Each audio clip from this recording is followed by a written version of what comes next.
Animal একটা বালের cinema. হ্যাঁ, 2 বছরের বর্ষপূর্তিতে আমি এই কথাটা বলছি, অ্যানিমেল একটা বালের সিনেমা। আর কেন আমি এই কথাটা বলছি আমি তোমাদেরকে আসি স্টেপ বাই স্টেপ। হ্যাঁ, কেজিএফ, কাইথি, বিক্রম, এই 3টে সিনেমার নাম আমি বহুবার নিয়েছি। এই 3টে সিনেমা আমি বহুবার দেখেছি, এবং যত সময় গেছে না, এই 3টে সিনেমার গুরুত্ব আমি তত বেশি করে বুঝতে পেরেছি, এবং রেসপেক্ট আরও বেশি বেড়েছে। কবির সিং আমি দেখেছি, অর্জুন রেড্ডি আমি দেখিনি। আর Animal, Kabir Singh is a far better character drama film, যার মধ্যে সন্দীপ রেড্ডি ভাঙ্গার নিজের কিছু বক্তব্য আছে, এবং যার মধ্যে একটা গল্প আর একটা পয়েন্টও আছে। ঠিক আছে, কবির সিং বেসিক্যালি হচ্ছে কি একটা বাজে ছেলের প্রেম কাহানি, যেখানে ছেলেটা বাজে। ওকে, এবার বাজে ছেলেদের কি প্রেম কাহিনী থাকে না? থাকে। একটা পজিটিভ অ্যালফা মেল যার বিহেভিয়ার ভালো নয়, সেটার জন্য সে লাইফে যথেষ্ট ধাক্কাও খায়, তারপরে গিয়ে সে বুঝতে পারে এবং সে তার ভুলটাকে কিন্তু ঠিক করে। ওকে, এবং কবির সিংয়ের মধ্যে প্রচুর মোমেন্ট রয়েছে যেগুলো দিয়ে তার ক্যারেক্টারের যে এই যে ট্রান্সফরমেশনটা, সেগুলোকে কিন্তু কাইন্ড অফ জাস্টিফাই করা যায়। এবার 2-4টে থাপ্পড় আর 2-4টে ভুলভাল সিন, যেগুলো ইচ্ছা করেই রাখা হয়েছে যে ক্যারেক্টারটা চুতিয়াটা বোঝানোর জন্য, সেটার অনেক মিস ইন্টারপ্রিটেশন হয়ে কবির সিং সিনেমাটা নিয়ে প্রচুর জলগোলা হয়েছে। And then comes Animal. অ্যানিমেলের সময় আমি বুঝতে পেরেছি যে দেখো, ডিরেক্টর নিজের ব্যক্তিগত কিছু স্টেটমেন্ট তো অবশ্যই রাখবে, কেন সে রাখবে না? তার সিনেমায় তার স্টাইল তো থাকবেই। বাট যদি স্টাইল ওভার সাবস্টেন্স যদি হয়ে যায়, আর সিনেমা বানানোর মানে যদি এটা হয়ে যায় যে আমি আমার পার্সোনাল স্টেটমেন্টের পাঞ্চ লাইন প্রত্যেকটা সিনে ভরবো, এবং যারা আমাকে ক্রিটিসাইজ করছে তাদেরকে আমি দেখাবো যে আমি আরও কতটা পাগল হতে পারি, দেয়ার ইজ নো পয়েন্ট। তোমাকে কেউ চুতিয়া বলল, তার মানে তোমার কাজ এটা নয় যে আরও 4টে কাজ এরকম করা যাতে সে তোমাকে আরও চুতিয়া বলতে পারে। না, Animal suffers from director's ego. অ্যানিমেলে কিছু ভালো জিনিস আছে, এবং লোকে যেগুলোকে খারাপ বলে সেগুলো খুবই মানে হাফ বেকেট থিওরি। রণবীর কাপুরের ক্যারেক্টারটা খুব মিসোজিনিস্ট। প্রচুর ইনস্ট্যান্সেস রয়েছে যেখানে বোঝা যায় পরিষ্কারলি যে রণবীর কাপুরের যে ক্যারেক্টারটা, সেটা একটা সাধারণ অ্যাভারেজ ইন্ডিয়ান মেলের থেকে অনেক কম মিসোজিনিস্ট। তার মাইন্ড সেট আপ অনেক বেশি প্রোগ্রেসিভ। কিন্তু তা সত্ত্বেও সিনেমাটা বাজে কোথায় জানো? সিনেমাটার কোনো পয়েন্টই নেই। সিনেমাটা all personal, there is no point. সিনেমাটার কোনো গল্প নেই, এবং এই গল্পটা লিখতে ওর নাকি 18 মাস লেগেছে। 18 মাস! একটা 3 ঘন্টার ওপরে সিনেমা, তাতে লিটারালি কতগুলো কন্ট্রোভার্সিয়াল সিন বাদ দিয়ে ডিসকাস করার মতো কিচ্ছু নেই। না একটা ভালো ভিলেন আছে, ওই জামাল কুডু নেচেছে হয়ে গেছে, ওসব লেওড়া যুক্তি তোমাদের কাছে রাখো। একটা ভিলেন সে কি করে ক্লিয়ার না, তার পরিবার কি করে ক্লিয়ার না, কেন শত্রুতা সেটা পর্যন্ত ক্লিয়ার না, ভিলেনের কোনো সঙ্গী সাথী কোনো কি ইন্টারেস্টিং কনফ্লিক্ট পয়েন্ট সেটা ক্লিয়ার না, ভিলেনের প্রেজেন্স জিরো। ভিলেন একদম লাস্টে গিয়ে আসে, যখন লিটারেলি মনে হয় যে ভাই সিনেমার most of the run time তো পেরিয়েই গেছে, আর কি দরকার, তখন গিয়ে ভিলেন আসে এবং এসে একটা মারামারি করে দিয়ে বেরিয়ে যায়। তার একটা নাচ খুব ভাইরাল হয়, তার 2-4টে ভায়োলেন্সের দৃশ্য দেখে মানুষের মাথা খারাপ হয়ে যায়, এই সিনগুলো কি হচ্ছে, কিন্তু গোটা সিনেমা জুড়ে সে নেই কোথাও। আমাকে কেউ যদি বলে যে অ্যানিমেলের অ্যাকচুয়াল গল্প কি, আমি তাকে 500 টাকা দেব। একটা লোক তার বাবাকে কে মেরেছে সেটা খোঁজার জন্য তাকে প্রাণপাত করতে হবে, এদিকে সে যাকেই ধরে তাকে জিজ্ঞাসাবাদ না করে সে গুলি মেরে দেয়। এদিকে সে চিৎকার করে যে অ্যাকশনেবল ইনফরমেশন কোথায়। এবং তোমরা কি ওটা খেয়াল করেছো যে অ্যানিমেলের প্লট সেকেন্ড হাফে গিয়ে এতটাই গল্পের গরু গাছে ওটা হয়ে গেছিল, যেটা আমি এখন আরো ভালো করে ফিল করতে পারি না ভাই। ওর হার্টের অসুখ হয়েছে, সেই হার্ট ওকে দিচ্ছে এনিমি ক্যাম্পের লোক, তারপরে তার সাথে ওকে প্রেম করতে হচ্ছে, যেখানে সিনেমার প্রথম 2 ঘন্টা ধরে ও বলে এসছে যে ওর বউ ছাড়া কোনোদিন কাউকে ভালোই বাঁচতে পারবে না। অ্যান্ড তারপরে ফেস অপারেশন করে সিমিলার লুকিং হচ্ছে, হ্যান ত্যান। মানে ভাই দেখো, সিনেমার কাজই হচ্ছে কি একটা অ্যাবসার্ড জগৎ তৈরি করা, ওকে? বাট সেই অ্যাবসার্ড জগতের ওই 2 ঘন্টার জন্য এমন কনভিকশন থাকবে যে তুমি ওটা বিশ্বাস করবে। অ্যানিমেল আজকের দিনে দাঁড়িয়ে তুমি যদি দেখো সাদা চোখে, you don't have to be anything, সাদা চোখে তুমি যদি দেখো না, তুমি খালি ভাববে যে এই সিনেমাটা নিয়ে লোকে এত কথা বলেছে, এটার ফরে এত লোক বলেছে, এন্টিতে এত লোক বলেছে। আমি নিজেই ভাবি যে এই সিনেমাটা নিয়ে আমি কত কথা বলেছি, আমি কত বড় মূর্খ। This is so fucking pointless of a film. হ্যাঁ, সিনেমার ভালো কি, এডিটিং স্টাইল ভালো, ন্যারেশনের স্টাইল ভালো, একটাই মাত্র অ্যাকশন সিকোয়েন্স আছে ইন্টারভেলে। ক্লাইম্যাক্সের অ্যাকশন সিনটা তুমি ইউটিউবে বা ছোট স্ক্রিনে যদি দেখো না, you will laugh at it. ভাই জামা খুলে বোকার মতো মারামারি করছে, কোরিওগ্রাফির কোনো মা বাপ নেই, শুধু চিৎকার হুঙ্কার, মেরা ভাই বল নেই সকতা, মেরা ভাই শুন নেই সকতা। আমি লাইক দামার দোজ, এই সিনেমাটা আমার ভালো লেগেছিল মানে লজ্জা।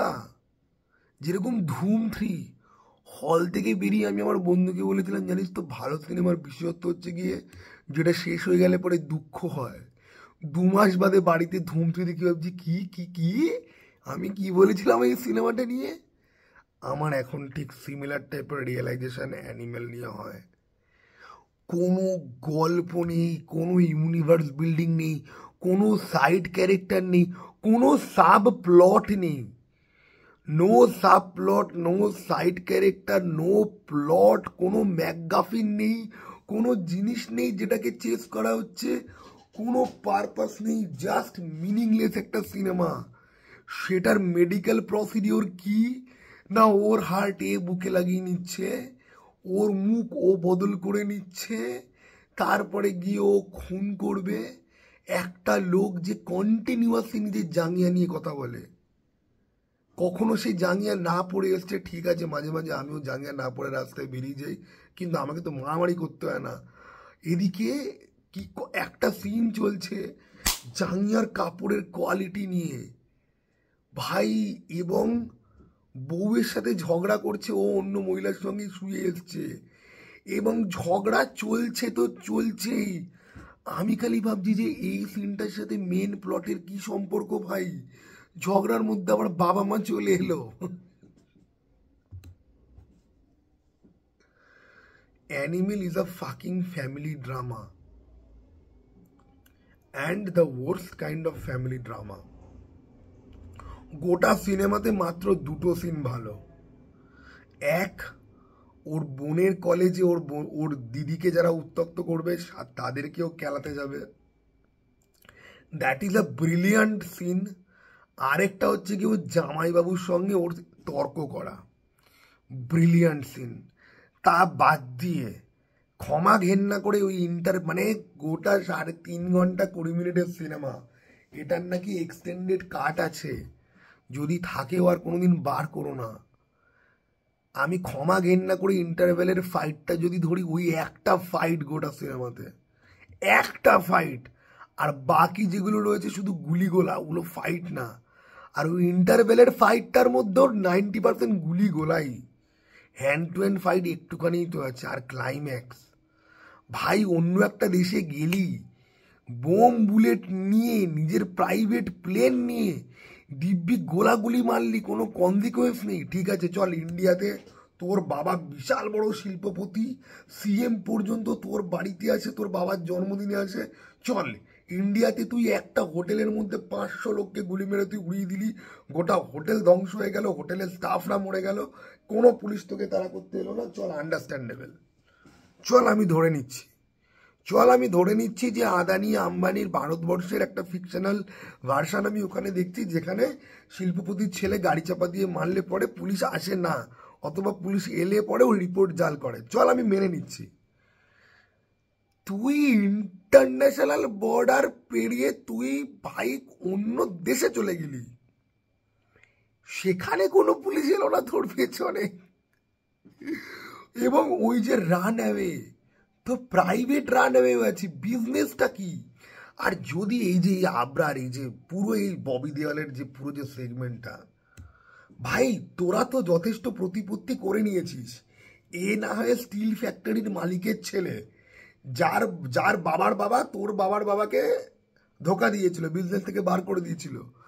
বাট এও প্রাইভেট প্লেন রাখে, তোরাও রাখিস, তোরাও বাড়িতে মেশিন গান রাখিস, তো তোরাও কিছু না কিছু করে এতটা প্রতিপত্তি তোরা করে তো নিয়েছিস, হয়ে তো গেছে। তাহলে এদের পেছনে পড়ে আছিস কেন? তাহলে এদের পেছনে পড়ে আছিস কেন? এত বড় একটা সিনেমাতে আমি যেটা রিয়েলাইজ করলাম, Ranvijay Singh is not a fucking crime fighter, he is just a papa's boy. বাবার ভ্যালিডেশনের জন্য এত কিছু করছে, এবং বাবার ভ্যালিডেশনের জন্য এত কিছু যে করছে, বাবা বাঁচবে পর্যন্ত না, যেটা নিয়ে আমি খিল্লি করবো না, ওই জায়গাটা আমার ভাল লেগেছে। ভাই গোটা সিনেমাটার মতো অন্তঃসার শূন্য সিনেমা আমি বাবার জীবনে কোনোদিন দেখিনি। হ্যাঁ, যতটা মিসোজিনিস বলা হয় রিয়েলি ততটা মিসোজিনিস নয়, সেটা আমি এখনো বলবো। এবং এই যে পুরো মিসোজিনিস্ট আর মিসোজিনিস নয়, এই যে পুরো তত্ত্বকথার যে ইগো ক্ল্যাশ, এটা হচ্ছে কি সব থেকে, মানে আমরা প্রত্যেকেই মরালি ব্যাংক্রাফট আমি বলবো না, বাট নৈতিকতার দিক থেকে আজকের দিনে অনেক কিছুই তো ফ্লুইড আর ফ্লেক্সিবল হয়ে গেছে। বাট আমরা নিজেরাই নিজেদেরকে এত কন্ট্রাডিক্ট করি সবসময়, যে এত ছোট একটা টপিকে একটা রীতিমতো যেই ফিল্মের কোনো রিলিভেন্স নেই, সেই সিনেমা নিয়ে আমরা একসময় মারামারি করে এসেছি। অ্যান্ড আমি উদ্গান্ডু, আমি করে এসেছি এই ফিল্ম নিয়ে লোকের সঙ্গে মারামারি, ঠিক আছে, এই ফিল্মটার মতো। তবে হ্যাঁ, রিয়েলি বলছি, আমি যাদেরকে রিপ্লাই দিয়েছিলাম, ওই ওই ওই ওই অগ্নি বলে ছেলেটা, তার সঙ্গে ওগুলো সব 4 অক্ষর, ঠিক আছে, ওকে, ওদের প্রতি আমার কোনো রেসপেক্ট নেই। মানে ওই কি যেন বলে ওই ছেলেটা, মানে মানে গোলন্দাজে ছিল, ঠিক আছে, ওকে, মানে চূড়ান্ত ওভার অ্যাক্টিং করে, ঠিক আছে। মানে ও তোর রেডিও মির্চিতে কাজ করে, ওর কিছু রিল ফিল দেখি মাঝে মাঝে, বা হ্যাংলা থেরিয়ামের কিছু রিল ফিলে দেখেছি ওকে, মানে জাস্ট নেওয়া যায় না, ঠিক আছে। ওই অত্রি না অগ্নি কি সব নাম, ঠিক আছে, মানে ফালতু, ঠিক আছে, মানে একদম ফেক প্রিটেনশাস। ওই বোধহয় বলেছিল খিচুড়ির সাথে সিমুই মিশি কিছুটা লাবড়ার তরকারি বানিয়ে পেছনে গুজবে বা সামথিং কিছু, মানে ওই সব ফালতু ছেলেকে আমি রিপ্লাই দিয়েছি, সেটা নিয়ে আমার কোনো রকম আক্ষেপ নেই। বাট অ্যানিমেল এমন একটা সিনেমা যেটা নিয়ে পার্সোনাল ব্যক্তিগত পরিসরেও লোকজনের সাথে তর্ক হয়েছে, ঝগড়া হয়েছে। অ্যান্ড আজকে রীতিমতো আমি বলছি যে অ্যানিমেলের না কিছু সিন আমি রিভিজিট করছিলাম, বিকজ অ্যানিমেল এরকম একটা সিনেমাই না যেটা পুরোটা আমি রিভিজিট করবো, ঠিক আছে। কয়েকটা সিন রিভিজিট করার পর আমার খালি মনে হলো যে ভাই সাব, ভাই সাব, এত বাজে। আমি আজও যখন কেজিএফ যখন রিভিজিট করি, কোনো ক্লিপিংস দেখলাম তো কেজিএফ এর, ক্লিপিংস বন্ধ করো, অ্যামাজন প্রাইম রেখেছি পয়সা দিয়ে, প্রাইম খোলো, কেজিএফ দেখো। নাহলে ফোনে আমার কেজিএফ এর একটা হল প্রিন্ট রাখা আছে, ওটা চালিয়ে দেখো, ঠিক আছে। কাইথি বা বিক্রম চালিয়ে দেখো, বিক্রম নেটফ্লিক্সে রয়েছে, বিক্রম চালিয়ে দেখো, ওকে। বাট ভাই এই সিনেমাটা অ্যানিমেল নেটফ্লিক্সে আছে, আমি আমি রিয়েলি বলছি, আমার স্পিরিট নিয়ে উত্তেজনা জিরোর থেকেও কম, ঠিক আছে, ইট ইজ মাইনাসে রান করছে, ওকে। কারণ এই সিনেমার উপরে, মানে সন্দীপ রেড্ডি ভাঙ্গার উপরে না আমার ইয়েটা না পুরো বেরিয়ে গেছে, ঠিক আছে, মানে সিস্টেম থেকে পুরো ফ্লাশ আউট করে গেছে। হ্যাঁ, লোকটা মিস ইন্টারপ্রেটেড, আমি অনুরাগ কাশ্যপের সাথে এগ্রি করি এই ব্যাপারে, লোকটাকে অনেকে মিস ইন্টারপ্রেট করে। লোকটা নিজের ব্যক্তিগত জীবনে যথেষ্ট সুখী একটা মানুষ, ও জাস্ট এই টোনের গল্প বলতে ভালোবাসে, এরকম একটা ইয়ে করতে ভালোবাসে, এবং খুবই সব কিছু খুব ইজিলি নিয়ে নেয়। এবং হ্যাঁ, ওকে নিয়ে প্রচুর, মানে এই জাভেদ আখতার বলো বা দিব্যা কীর্তি বলো বা যেসব রয়েছে, অনুপমা চোপড়া ফোপড়া বলো, ঠিক আছে, এরা প্রচুর ওর ইমেজের ফায়দা নিয়ে বা ওর পপুলারিটির ফায়দা নিয়ে ওকে সামহাউ ডাউন করার চেষ্টা, হ্যান ত্যান, ওর প্রবলেমেটিক বক্তব্য সব কিছুর সাথে মিলিয়ে মিশে অনেক নোংরামি হয়েছে ওর সাথে, এবং ও নিজেও কিন্তু কম নোংরামি কিন্তু করেনি, ঠিক আছে? ও নিজেও প্রচুর লোককে উত্তর দিয়েছে, এবং নোংরামি আমি কোনটা বলছি, ও প্রচুর লোককে উত্তর দিয়েছে, আমি সবার সাথে এগ্রি করি। দেন ও আদিল হুসেনের মতো বড় মাপের অ্যাক্টরকে ও বলছে ও নাকি রেকগনিশন দিয়েছে। আদিল হুসেন যে লাইফ অফ পাই করে এসছে, যে জুরাসিক পার্ক ফ্লপ করুক সেসব ফিল্মে এসে কাজ করে এসছে, আদিল হুসেন যে 37টার ওপরে অ্যাওয়ার্ডই পেয়েছে গোটা লাইফে, ঠিক আছে, তাকে ও রেকগনিশন দিয়েছে। আদিল হুসেন কত ল্যাঙ্গুয়েজে কাজ করেছে, বাংলা সিনেমা রয়েছে আদিল হুসেনের, কি অপূর্ব, ঠিক আছে, যেই সিনেমাতে আবার দেবদার একটা ছোট্ট ক্যামিও পর্যন্ত রয়েছে। ওকে, তো আদিল হুসেনের মতো লোককে ভাঙ্গা যখন অ্যাটাক করে তখন গিয়ে বোঝা যায় যে ভাঙ্গা মানে মাথা তো খারাপ আছে ভাই। এবং সর্বোপরি ওই আইএস আইপিএস নিয়ে মন্তব্য যে চাইলে পড়াশোনা করলেই হওয়া যায়, ঠিক আছে, এবং ওইটা বোধহয় প্রথমবার যে আমি ভাঙ্গার এগেনস্টে এলাম, পুরো ভাঙ্গাকে ধুয়ে পুরো ভিডিও বানিয়েছিলাম। কিন্তু হ্যাঁ, ভাঙ্গাকে দিব্যা কীর্তি, জাভেদ আখতার এরা প্রচুর ভাট বকেছে, ঠিক আছে, সিনেমা জাভেদ আখতার তো দেখেও নি, মানে না দেখে এত ভাটিয়েছে, জুতো চাটতে বলেছে, একেবারে বিশ্ব একেবারে উদ্ধার হয়ে গেছে ওকে, ঠিক আছে। কোনো ছেলে যখন কোনো মেয়ের জুতোর সুপলি যখন বেঁধে যখন দেয় তখন গোটা ইন্টারনেট কি কিউট করতে থাকে, ঠিক আছে। এখানে স্যারকাস্টিক্যালি বলেছে জুতো চাটায় তো নি, তারপরে তো বলেছে যে এই মেয়েটাকে ইজ্জতের সঙ্গে যেখানে যেতে যায় সেখানে গিয়ে ছেড়ে দিয়ে যায়, এবং মেয়েটা ফাইনালি এনিমি ক্যাম্পে এবার ফেরত চলে গেছে, ঠিক আছে। মেয়েটাকে মারে উনি, ধরে উনি, শুধু অপমান করেছে, ঠিক আছে, এবং অপমানটাও অ্যাকচুয়ালি করায়নি, শুধু মুখে বলেছে, ঠিক আছে। তার জন্য জাভেদ আখতারের মোরাল কম্পাস উল্টে গাড়ে গুজে কত কিছু হয়ে গেল, ঠিক আছে। ওকে, এই যে আবরারের বউদেরকে থ্রেট করলো যে মেরে দেবে, মারে কিন্তু নি, ওর ভাইরা দাঁড়িয়ে থেকে ওদের পুরো একদম মানে চাইল্ড অ্যাবর্শন কি বলছি, মানে বাচ্চাগুলো হওয়া অবধি ওদের সঙ্গে ছিল, ঠিক আছে, যখন ওরা ক্লাইম্যাক্সে এসে বলবে। তো একটা লোক মুখে একরকম বলছে, সে ভয় দেখানোর জন্য বলছে, কাজে সে ওটা করবে না, অতটাও মানুষ সে নয়, কিন্তু ওই বলাটাকে ধরে লোকে মিসোজিনি হ্যান ত্যান তত্ত্বকথা অনেক কিছু করেছিল। তো ওই পয়েন্টগুলোর সাথে আমি এখনো খুব একটা বেশি এগ্রি করি না। বাট ভাই জাঙ্গিয়া, দ্য অবসেশন উইথ জাঙ্গিয়া অ্যান্ড ম্যান্ডিঙ্গো, ভাই আলফা মেল বাদ দাও, আমি তো অনেক ছেলেদের সাথে কথাবার্তা তো হয়, কোনো ছেলেই না, ছেলেরা ছেলেদের সাথে নিজের বান্টু নিয়ে কথা বলে না, জাঙ্গিয়া নিয়ে তো আরো বেশি কথা বলে না, সে আলফা হোক সিগমা হোক, খুব অকওয়ার্ড, অত্যন্ত অকওয়ার্ড, ঠিক আছে। ছেলেরা এসব নিয়ে নিজেদের মধ্যে কথা বলতে মোটেই তারা নর্মাল ফিল করে না, তারা অকওয়ার্ড ফিল করে। এখানে ভাই ইচিং থেকে শুরু করে, আর এই যে নিজে জাঙ্গিয়া পড়েনি বলে ওর জাঙ্গিয়া খুলে পড়ছে, ভাই আমি মরে যাবো ধরনে আমি গুলি খেয়ে, আমি অন্যের জাঙ্গিয়া কখনো পড়বো না, কখনো না, it is a like no go zone, জীবনে কোনোদিন না। আমি খালি ভাবছি যে এইসব দেখিয়েছিল সিনেমাটার মধ্যে, মানে ক্রিঞ্জ, মানে সুপার ডুপার লেভেলে ক্রিঞ্জ, ঠিক আছে। ওকে, তো যাই হোক ভাই, মুদ্রা ভাতা, Animal did not age well at all. Kabir Singh এর তুলনায় কবির সিং অনেক ভালো সিনেমা। কবির সিং বেসিক্যালি একটা ক্যারেক্টার বেস ড্রামা, ঠিক আছে, একটা character drama film, just like Deadpool. এবং কবির সিংয়ের মধ্যে প্রচুর এলিমেন্ট রয়েছে যেগুলো ভালো। ওকে, অ্যাঙ্গার ম্যানেজমেন্ট নিয়ে, ভাই হ্যান্ডেল করতে না পারলে পরে কী হয় সেসব নিয়ে, ঠিক আছে, এবং একটা প্রবলেমেটিক ক্যারেক্টারকে কাইন্ড অফ স্টাডি করে, তাকে কোথাও কোথাও গিয়ে গ্লোরিফাইও করে, এবং তাকে স্টাডিও করে, এবং কাইন্ড অফ ওভারঅল একটা মেসেজ দেয় যে এরকম হলে কিন্তু ভাই এরকমই হতে হবে, না হলে কিন্তু তুমি কেস খাবে। কিন্তু এখানে সেটা হয় না, এখানে সেটা খুব বাজেভাবেই সেটা হয় না। And this film has no point, শুধু পার্সোনাল স্টেটমেন্ট দিয়ে ফিল্ম হয় না, কিছু বক্তব্য রাখতে হয়, কিছু সাবজেক্ট রাখতে হয়, কিছু কনটেক্সট রাখতে হয়, তার পেছনে নিজের বক্তব্য ঢোকাও,